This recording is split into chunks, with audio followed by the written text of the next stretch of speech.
Hala, may nag-lock na naman. Na kanino kaya yung susi? Joke lang po.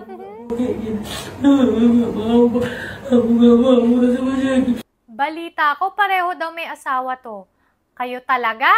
Tigil-tigilan nyo na nga yung pag-cheat, naku. Pero syempre, labas tayo sa issue na yan. Ang pag-uusapan natin ay yung vaginismus. Ano nga ba ito? Ito po yung involuntaryo o yung walang kontrol na pag-tighten o pag-contract ng mga vagina muscles natin. Kadalasang nangyayari ito kapag nag-a-attempt na magpasok ng kung ano man dito, kagaya na lang nung penis, nung tampon, o kaya naman ng mga medical instruments. May dalawang klaseng vaginismus. Andyan yung primary, kung saan mula sa umpisa pa lang, hindi na magawang mag-penetrate ng kahit ano pa man dito. Andyan din yung secondary, kung saan, dahil sa mga naging impeksyon, trauma, o kaya naman hormonal changes, nagkaroon ng vaginismus. Hindi pa malinaw yung talagang cause nito.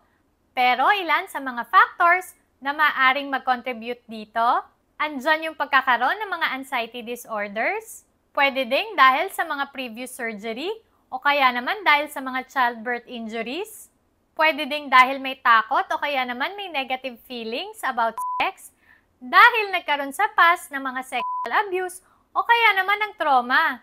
Anong mga simptomas nito? Andyan yung pagkakaroon ng discomfort o kaya naman ng pananakit during vagina penetration, o kaya naman hindi magawang makipagtalik at hindi din magawa yung pelvic exam dahil sa muscle spasms. May treatment pa ba ito? Meron naman.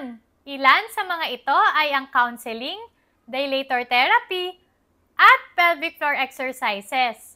Ang tanong, nai-stuck ba talaga yung penis dito? Posible naman, pero tandaan ha, sobrang rare lang ng pangyayaring ito. Ang tawag dito ay penis captivus. Kung mangyari man ito, dapat kalma lang at hintayin yung mag-relax yung mga muscles nyo pareho. Pero kung hindi talaga ito matatanggal, tumakbo na sa pinakamalapit na ospital. O, hinay-hinay lang sa pakikipagtali ha, at iwasan na din yung pangloloko. Naku, gets ba? Okay, ingat!